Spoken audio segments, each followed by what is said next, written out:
we keep on hearing about 3G, 4G, and God knows where we're going to land up. But the underlying factor of all this is that now what used to be just a voice media or telecom as a pipe or a spectrum through which we could speak and communicate to other people is now becoming a multi-app layer for all of us. So we are not only using the devices in a multiple situation, we are now using multiple applications that loosely termed as data services through the telecom media.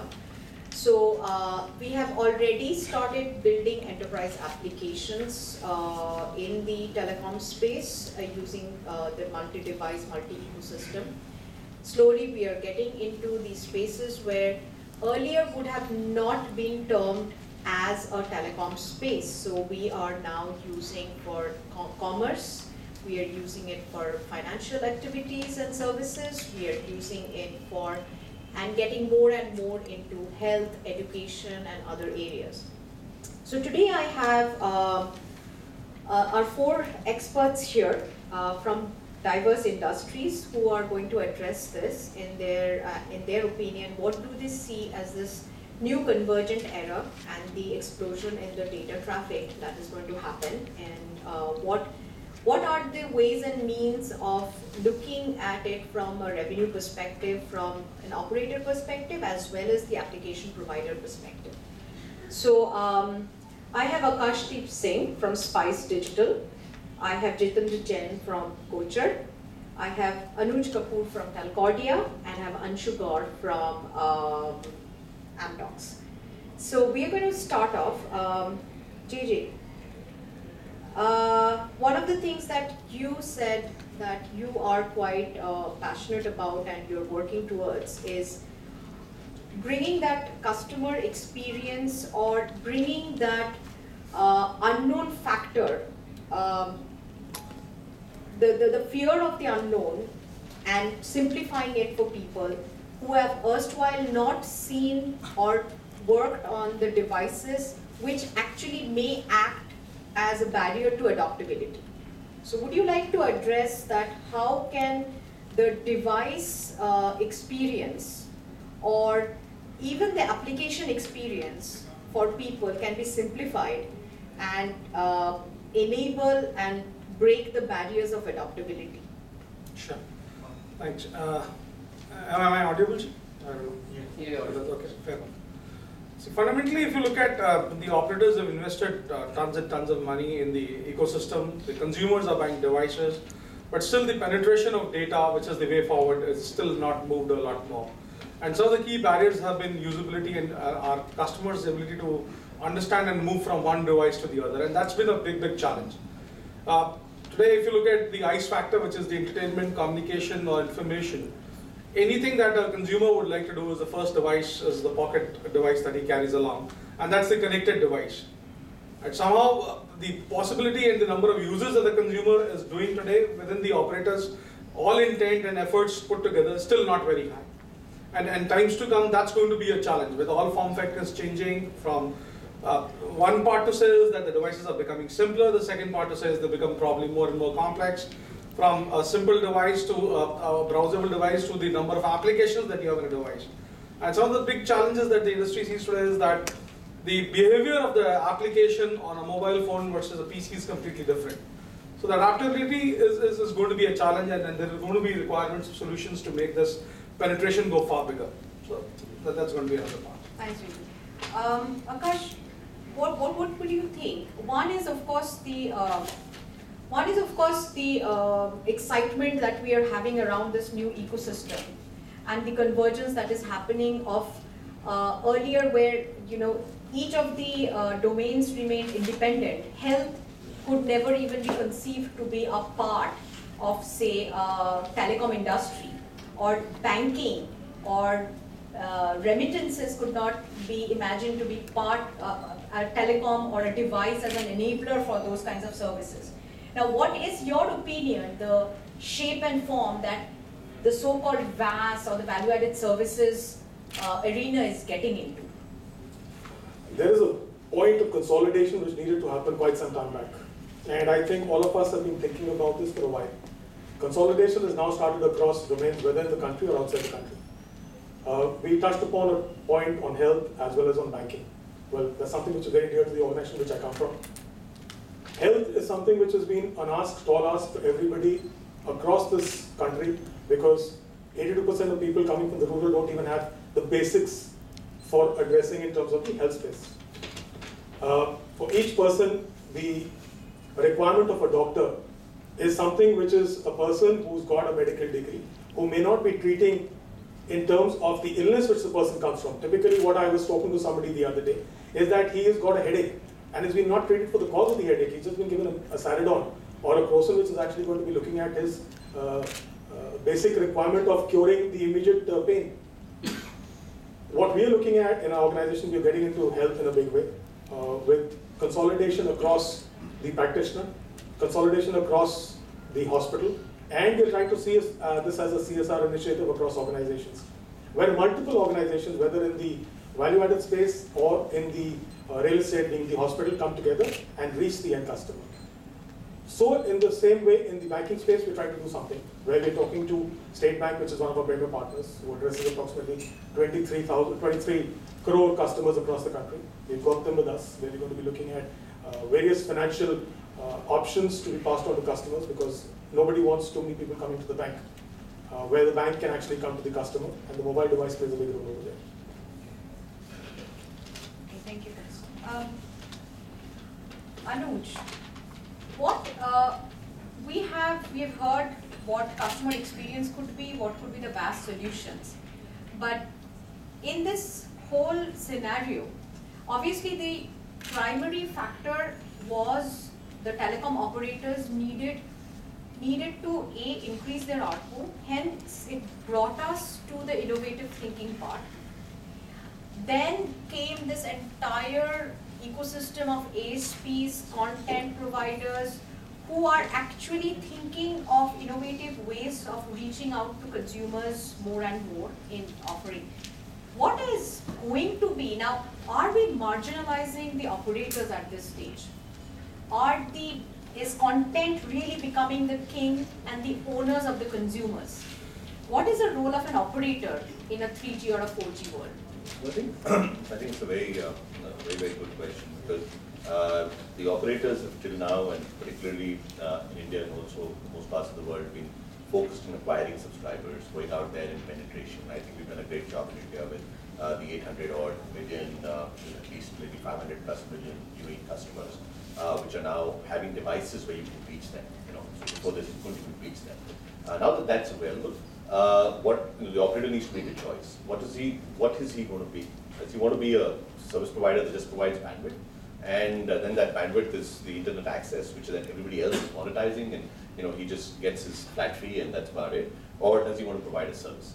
And I think more and more technology is available for them to be able to provide specific services and work with application providers so that they can give a customer experience on their network that is what the customer needs and is being willing to pay for, as well as get a part of that monetization. So, for example, without just taking an example of not being able to just give a standard internet service, which would be more expensive, a student might just want to take Facebook, and all he has available to him is Facebook as an application, and he's willing to pay for that application. He's not paying for it, and so on and so forth. So I think it's about selling services and not selling internet.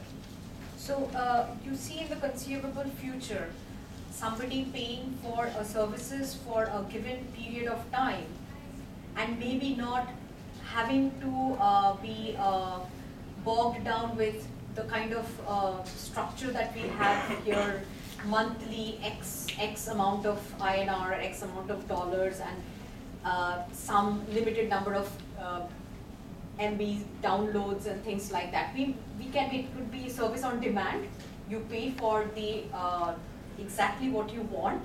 You pay for the content, but you have a premium price to pay because you are using the bandwidth or the spectrum of the operator for that we can think about those kinds of models evolving. And not only just about, you're paying for that service, and because you're a student, you've paid for a service at a particular charge, but now there's a cricket match today and you're not going to be home and you're going to really watch that and you want to take a boost service. So you're going to pay that for the next 2 hours and you're going to, use a boost service, you love that, and you might want to just, use it onward. So you kind of, you keep using it, and over a period of time, you've gone on to 5 different services, you're possibly paying more than you would have paid on that earlier piece. So there's much more monetization, but it's gone step by step, and he's actually getting a lot more value out of this, because he's actually paying for what he wants. Anshu, would you like to comment on that? Would you like to comment on the customer experience? We've talked about customer experience quite a bit here, but is the customer demand for services and the models are that the way we used to have, an operator used to offer, are they becoming archaic? Do we need to think about different ways of enticing the customers onto our networks? I think it's a complicated discussion, but from the customer point of view, who is the customer? And who is the customer is changing. You have the pyramid, where the top of the pyramid is someone in South Mumbai, which is similar to someone in Manhattan.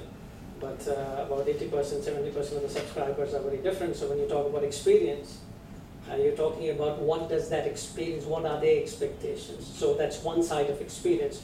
And we believe, from our point of view, we support the operators. So we believe operators are not dumb pipes. They have a lot of ability to monetize. One is to drive the experience, because they have information about the operator, about the consumer, end consumer. And the second thing is, you talk about all the investments which are being made. Who's making the greatest amount of investments today? The operators. Operators are making 3G investments, 4G investments. What hasn't happened till now is the fact that, the mobile revolution has happened so fast that the operators have not been able to innovate effectively enough. And they have not had the platform to innovate. And what we see is that in the future, you will see that the discussion is going to move towards the direction of how do the operators deliver customer experience to the power of X, CEX if you will, which is to say that X is coming from the number of devices that you are using to access, the number of types of services that you need, and so on. And then it's coming from the network monetization, which is to say that the operator is laying out this perishable network. It's a perishable commodity. If you don't use the network at a given point in time, then you've wasted the money. Now we can help the network, the operators, to make money of every element of that investment which has been made. So for example, I know about you that you want to watch Daily Belly. And it so happens that you want it, and you are working for Amdocs, and you're working very hard. We know that you work very hard because you are working for Amdocs and you are there at midnight. And now we know that you're working at midnight, and you know what? My network is not being used. I can push Delhi Belly to you at half the price because I have the information about the network. Now, it's not something that has been exploited to the extent it can be, and it will be. So from our point of view, from the way we see it, is customer experience, driving the experience, using information about the customer to drive that experience, and using the network to really, yes, applications are once part of it. And then, Apple has changed the world, and clearly Angry Birds was being talked about in the previous session. But that's still the tip of the iceberg in terms of what we see coming. Thank you. So I would like to keep it open, and maybe a question for you, Akash. Anshoo spoke about the telecom operators still owning this space. Do you agree, or do you feel that more and more the content players are edging into that space and actually beginning to own the larger portion of the revenue share that can be, when we are offering the service? Because in this particular case, when a particular, like he spoke about a particular profile of customer wanting or needing a certain content, the content at the end of the day is either lying with the ASP or a distributor or the content provider, depending on the value of that content. So do you see content players or vast players getting and pushing out the operators and moving into that space? It's not about pushing anybody. There's an ecosystem that each of us have got our own space. right? And there's need for more, there's a demand for more, there's a quest for more. Well, when he spoke about it, he spoke about a certain subset, let's say comparing it to South Bombay. I'm also looking at a global customer, typically the global Indian. He is there in the rural, he's there in the urban space. There is a demand for each. What do we need to give him? Firstly, we understand the ecosystem so we can deliver content as per his requirement. Typically, I'm always going back to the villager only for one reason, because I was there for this conference, just talking about the rural market in an elaborate way. That gentleman only has one form of entertainment in the evening. Fortunately, all of us, we get up in the morning and the first thing we pick up is our mobile phone. I do not know how many people agree with me, but I was experiencing the same thing in the morning. Before I could even move out to make a cup of tea for myself in the hotel, I picked up my mobile phone to see what the messages were. Well, the first thing was there was news being delivered to me. There was a link which said that this is the music because I like music. So there was a link saying that you need to link up over here to listen to music. It's the same thing in the rural customer. We can share the space equally and comfortably. The only thing is, what are we getting for this development which we do on the VAS space? The mobile operator, the telecom operator has spent in money on infrastructure. Today he's working on shared infrastructure, definitely. But he has the end customer with himself. I also have an end customer because I understand who he is. Right? He may not have been adapted or taken in or adopted in a situation by me. I want to adopt him by giving him a good customer experience. Can I give it to him? Yes, I can. Do I have the content? Yes, I do. When I am developing everything, I should be monetized to that extent. Why? A typical telecom scenario, which all of us in this room would understand. The payment process works into a payment of 3 months to 6 months. Cost of financing is 2%. Right? If I run an organization and I'm sitting on 6 to 8% to 12% of outflow, keeping in mind the money is going to be recovered, and my total revenue share coming from the telecom player is 16, 18, 20, 25, 30% on the upside, what do I get at the end of the day? I run an office, I run a team, I like to give the best of services, that's the demand. At the end of the day, what I get is just a piece of the pie. Not even the pudding is far off. So what do I do? My question is thrown open to the floor, what do I do as a VAS player? So when we are talking about new market opportunities emerging, obviously, I mean, it's like it's in the air. Everybody has a sense that there are opportunities. How do we put our finger on the pulse of where the opportunity lies? So coming to you, JJ, is a consumer willing to pay for premium services and are willing to pay for that targeted, Amdocs is only going to invest time and money in building that sophisticated system and in understanding me only if I am willing to pay that extra dollar just because the operator is recognizing me to wanting to see Delhi belly and doing a targeted selling to me. Are operators or VAS providers or the consumers at this stage willing to pay for that extra bit of knowing me, personalized content, so to speak? See, when you see consumers and what we hear from whatever number of consumers we interact with close a lakh plus customers a day. Well, the most common thing is the customer is willing to experiment, he's willing to learn, he's willing to explore, but he needs a hand-holding. You cannot expect that you push him a Delhi belly and he knows how to run the player or he knows how to do, take a video streaming setting. He needs to set up a video streaming setting on a phone like Nokia. He doesn't know where to go, what to do. And education, see, in terms of enablement, the education and the stickiness, these three are interlinked. What has happened is the whole ecosystem has been pushing product, services, putting them together without ensuring that there is enough education, and then enablement happens. Whatever happens is, if you look at, there's a discovery mode, the youngster in the house learns it, does it, and the elder ones then look at it. The elder guy who's got really the money power, he learns at a very, very slow pace. Some of the content models, if you see, have failed. Why? Because and I can tell you from my personal experience, and we work pretty deep in it. Mobile TV, one of the most talked about application done. I don't want to share numbers, but the attrition rates of customers picking it up and going back is huge. Because the experience there is completely different what is shown on the expectation on there. Or there was no education done on what to do. The guy downloaded it and they were sitting for 4 days paying for it, but he could not even use it once. Second part of the content is that there's one category which is taking up board over is freemium content, whereas it's subsidized, so to say, content to some of the levels where they are content is being subsidized by branded games to a whole lot of other points.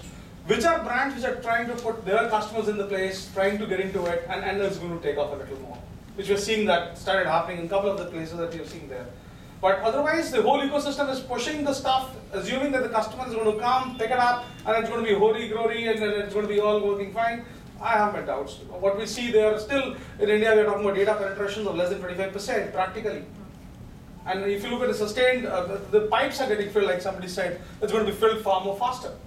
If you look at globally, some of the data points that 50% of your data usage is done by only 5% of your customers. Proven globally. 3 countries that have this data. India is going to be the same. Your backhauls are going to be choked, everything is going to be choked. How do you monetize is going to be a bigger question, and how do you educate your customer? Who's going to put that money? Is the VAS guy going to put the money into educating the customer? Is the operator going to do that? Or the brand or whoever is going to put the content together? I guess who's going to pay the money to put the pipes? Exactly. The whole ecosystem which needs to be put together. Do you think there's a difference between the, you referred to the 5% of the data usage across the globe, but do you see a difference in an emerging market versus a matured market? Sure. And also a kind of a demography who thrives on entertainment? Is there an opportunity there? Sure. I'd like to take one of my favorite quotes is that I think till last 5 to 10 years, we used to look at the emerged markets to understand what technology, what platforms, how to run networks to a certain level. Today, I think the era has come, the emerged markets are being looked upon to see how the telecom business has to be run worldwide. Today, all said and done, IBM, Bharti, anyone you pick up are becoming examples of how business models are going to be run, and they have innovated here. Our need and our compulsions are going to force to innovate. I don't see a choice around it. I think the bigger piece in the ecosystem is changing is by the virtue of the amount of consumers willing to experiment and learn in India and the ability to do. You know, if you go to US or Europe, your per megabyte cost is as good as $2, varies upon. In US, you could pay around about $10 to $20. In India, you can do that for $2. And it's the same equipment. But the propensity of consumers trying to do, very high. Consumers trying to do and not coming again, extremely high. In the social context, do you see usage, because we spoke a lot on the rural usage, urban, we agree that urban usage, and we see that there are opportunities in the urban area. Untapped rural market, huge, only VAS, in terms of VAS is maximum, it's an SMS at this time, and it's largely a prepaid segment. Where do you see in the social context of government initiatives or even things like banking, RRBs, you know, those kinds of initiatives, will that be an opportunity for VAS and telecom operators? Would they be interested to serve the rural segment? So I think the biggest opportunity here is the fact that we've got the penetration. So, you know, and I said that before, the ability for a person to be reached, the ability for an internet-linked application to reach that. The guy doesn't even need to know that he's actually accessing the internet, whereas he's never accessed the internet before, but the first time he does it on a mobile device, and that's going to be there in India. So things that need him to do it in e-governance and e-health and a lot of other goody stuff that's talked about will make that happen.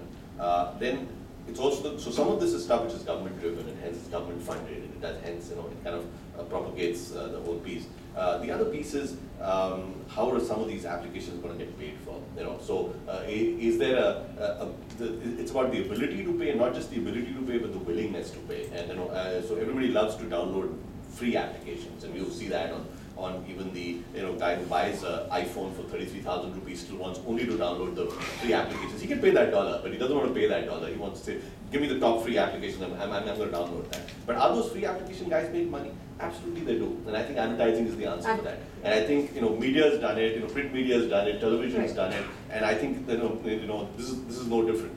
And I think the ability for advertising to be effective and for advertisers to be excited about this space is there has to be an enabling technology with the operators to allow them to be able to segment, to be able to profile, to be able to have opt-in, to be able to use time when networks are available, and people are free, to then reach them and give them what they want rather than just a blast of bulk SMSs that you just keep going and deleting, which is actually contrary to the whole advertising piece, and because of which most more advertisers will not use that medium at all because it becomes cluttered.